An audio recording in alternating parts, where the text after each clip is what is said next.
एक अंग्रेजी में कहावत है कि everything glitters is not gold, जो चमकती है वो सोना नहीं होती है। इसका मतलब अर्थ यह है कि कोई नकली चीज को है हम असली नहीं बना सकते। असली असली रहती है, नकली नकली रहती है। लेकिन आज के युग के अंदर क्या हो रहा है कि नकली लोग हैं असली बनने का प्रयास करते हैं। आज ऐसे भगोड़े संत है जो कि जिसमें संतता नहीं है, जिसके अंदर गुण नहीं है, और वो संत बन बैठे हैं, उनका चरित्र नहीं है, और जब उनकी पोल खुलती है तो उनकी हालत बहुत खराब होती है, वो सलाखों के पीछे होती है। इसीलिए व्यक्ति को डुप्लीकेट नहीं बनना चाहिए।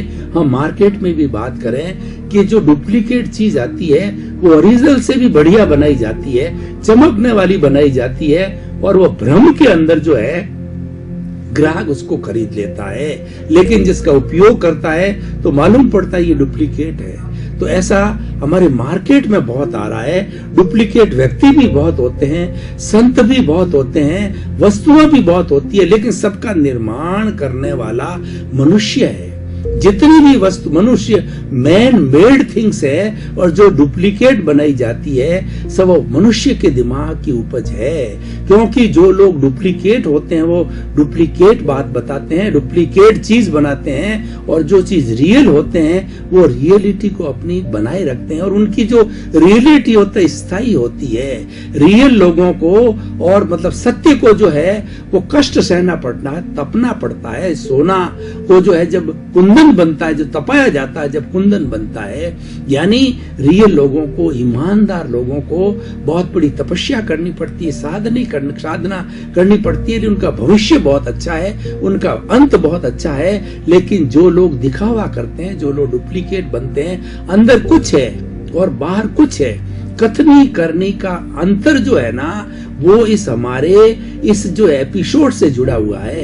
कहने का अर्थ ये है कि जो आप चिंतन करते हो, जो सोचते हो, वैसा ही करना चाहिए। अगर कथनी करने का अंतर समाप्त हो जाता है तो व्यक्ति ईश्वर का रूप हो जाता है। ईश्वर क्या होता है कि ईश्वर वही करता है जो सोचता है और किसी का बुरा नहीं करता, हरेक का भला करता है। ईश्वर के अंदर बुराई करने की योग्यता ही नहीं है, ईश्वर के अंदर बुराई करने का लक्षण ही नहीं है। वो तो सबका भला चाहने वाला है, इसीलिए तो ईश्वर बना है। जो परमार्थ के मार्ग पर जाते हैं वो ईश्वर का रूप होते हैं, वो किसी का बुरा नहीं करते हैं। उनके साथ बहुत बुरा होता है लेकिन वो बुराई नहीं करते। जैसे उदाहरण के तौर पर देखिए कि नीम का जो पेड़ है, उसके नीम के पेड़ को 100 घड़े घी से सींच लो और सींचने के बाद भी उसकी पत्ती खाओ तो कड़वी होती है।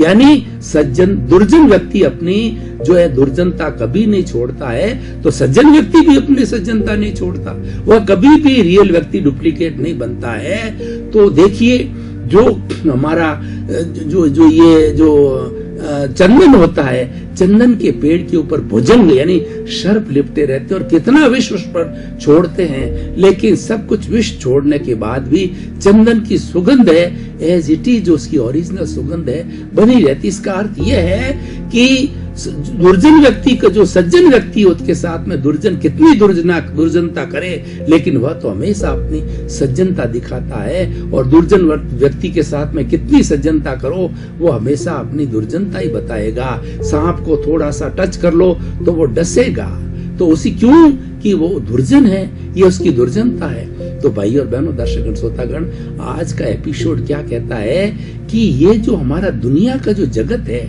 इसको माया कहते हैं। मैं सांख्य दर्शन को यह कोट करना चाहूंगा कि सांख्य दर्शन के अंदर प्रकृति और पुरुष दो होते हैं। पुरुष होता है वह बिल्कुल जो है वो अनंत ज्ञान वाला है, अनंत दर्शन वाला है, अनंत चेतना वाला है और अनंत शक्ति वाला। वो प्योर है, वो अनंत है और वो अरूपी है।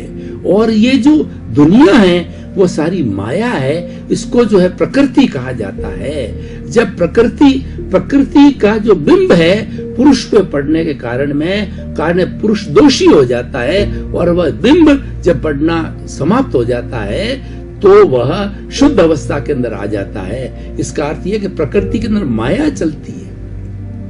माया का अर्थ होता है कि झूठ कपट चलता है, ये सारी दुनिया के अंदर झूठ कपट चलता है। और हम 5 इंद्रियों से जितना भी सुख देखते हैं, स्पर्शन रसन घ्राण चक्षु श्रोत्राणि इंद्रियाणि, ये 5 इंद्रियों के विषय है। जैसे कि हमारी चमड़ी है, इसका स्पर्शन का विषय स्पर्शन है, और जीभ है ये रसना करती है, ये जो है वो स्वाद चखती है, और जो कान है वो हमारा जो है स्वर्ण करते यानी सुनाई देता है, आंख से दिखाई देता है, और नाक से सुगंध दुर्गंध आती है।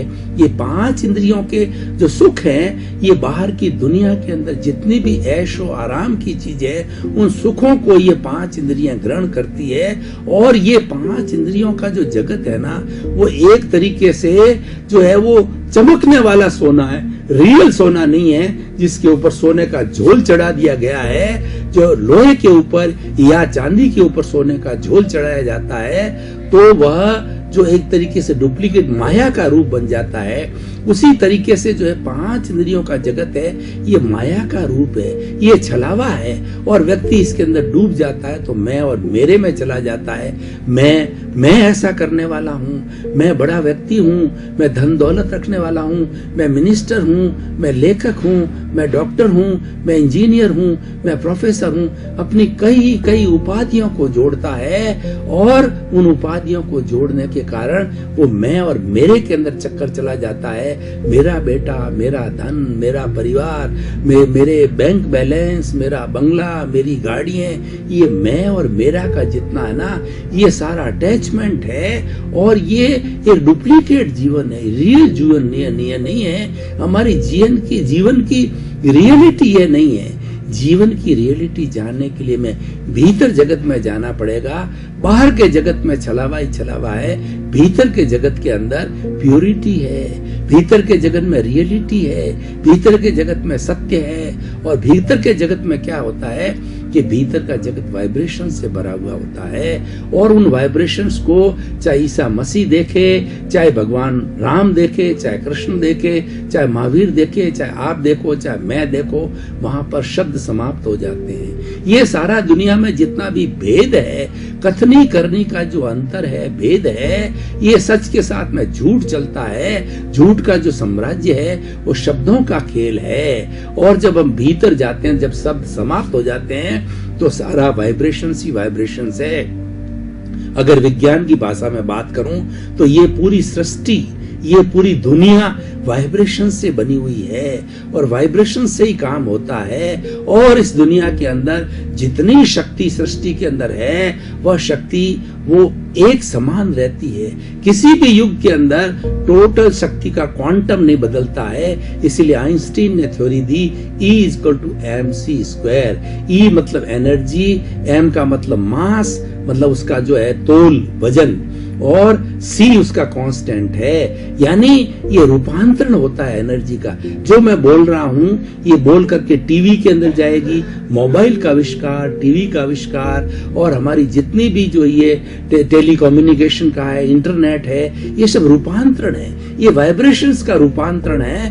बोली जाने वाली वाइब्रेशंस होती है, वो देखी जाने वाली वाइब्रेशंस के अंदर बदल जाती है। यानी ठोस है द्रव में बदलता है, द्रव जो है गैस के अंदर बदलता है, और गैस पुनः ठोस में बदलती है। इस तरीके से एनर्जी का रूपांतरण होता है, ट्रांसफॉर्मेशन होता है, बदलाव होता है, म्यूटेशन होता है, लेकिन एनर्जी कांस्टेंट है।